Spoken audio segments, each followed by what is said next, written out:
What's good? YouTube, it's your boy Forms back at it again. With another Bible reading video. Today, we're about to be reading out of the book of Job, chapters 37 and 38. Without further ado, man, let's get right to it. Okay. Elihu proclaims God's majesty. So he just got done, um, speaking to Job and speaking to his friends. And the last chapter he was, in the last chapter, he was talking about God's greatness, and chapter 4, he was condemning Job, but he's going to continue to speak. Yeah, Elihu proclaims God's majesty. At this also my heart trembles and leaps out of its place. Keep listening to the thunder of his voice and the rumbling that comes from his mouth. Under the whole heaven he lets go, and his lightning to the corners of the earth. After it his voice roars. He thunders with his majestic voice, and he does not restrain the lightnings when his voice is heard. God thunders wondrously with his voice. He does great things that we cannot comprehend. For to the snow he says, fall on the earth, likewise to the downpour, his mighty downpour. He seals up the hand of every man, that all men whom he made may know it. Then the beasts go into their lairs, and remain in their dens. From its chamber comes the whirlwind, and cold from the scattering winds. By the breath of God ice is given, and the broad waters are frozen fast. He loads the thick cloud with moisture. The clouds scatter as lightning. They turn around and around by his guidance, to accomplish all that he commands from them on the face of the habitable world, whether for correction, or for his land, or for love. He causes it to happen. Hear this, O Job, stop and consider the wondrous works of God. Do you know how God lays his command upon them, and causes the lightning of his cloud to shine? Do you know the balancings of the clouds, the wondrous works of him who is perfect in knowledge? You whose garments are hot, when the earth is still because of the south wind, can you like him spread out the sides, hard as a cast metal mirror? Teach us what we shall say to him. We cannot draw up our case because of darkness. Shall it be told him that I would speak? Did a man ever wish that he would be swallowed up? And now no one looks on the light when it is bright in the skies, when the wind has passed and cleared them.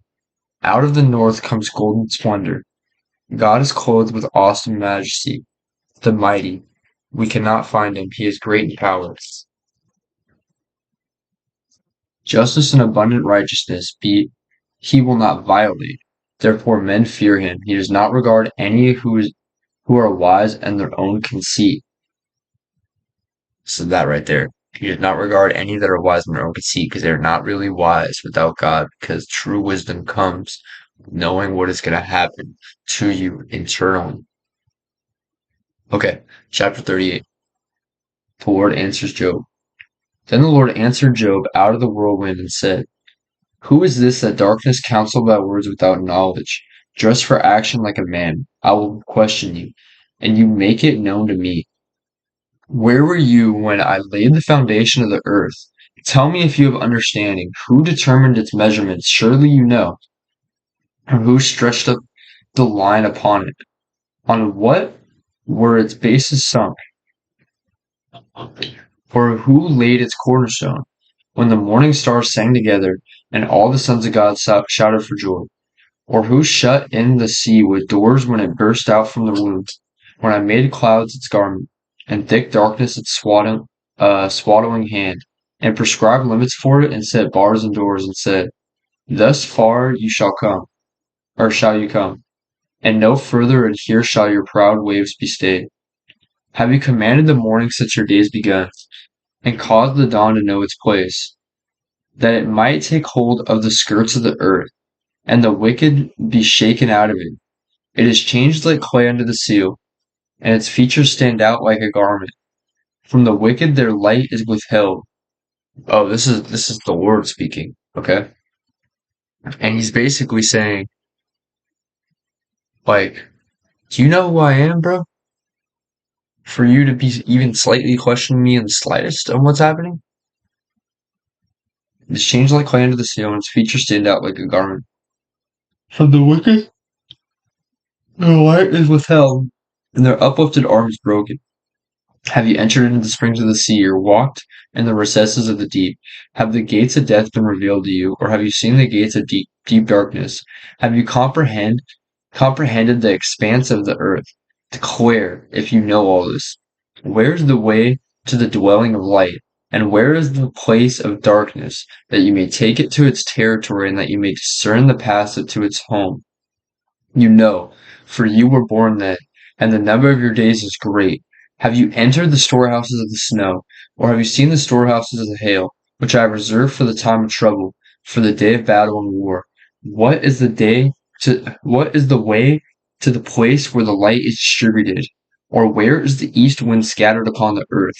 Who has cleft a channel for the torrents of rain, and a way for the thunderbolt, to bring rain on a land where no man is, on the desert in which there is no man, to satisfy the waste and desolate land, to make the ground sprout with grass? Has the rain a father, or who has begotten those drops of dew? From whose womb did the ice come forth, and who has given birth to the frost of heaven? The waters become hard like stone, and the face of the deep is frozen. Can you bind the chains of the Pleiades, or loose the cords of Orion? Can you lead forth the Mazzaroth in their season, or can you guide the bear with its children? Do you know the ordinances of the heavens? Can you establish their rule on the earth? Can you lift up your voice to the clouds, that a flood of waters may cover you? Can you send forth lightnings, that they may go and say to you, here we are? Who has put wisdom in the inward parts, or given understanding to the mind? Who can number the clouds by wisdom? Who can tilt the waterskins of the heavens, when dust runs into a mass, and the clods stick fast together? Can you hunt the prey for the lion, or satisfy the appetite of the young lions, when they crouch in their dens, or lie wait in their thicket?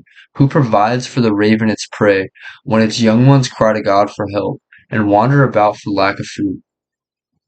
Okay, that is it for this chapter. God is going to continue um, for the next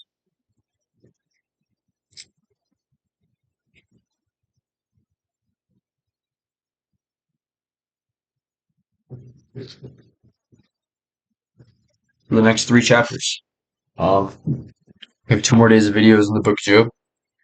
And yeah, that's about it for today. I really appreciate y'all for watching. I'm sorry for yelling so much. Yeah, I love y'all so much. God bless you guys. And I'll catch y'all in the next one tomorrow. God bless. Yeah, peace.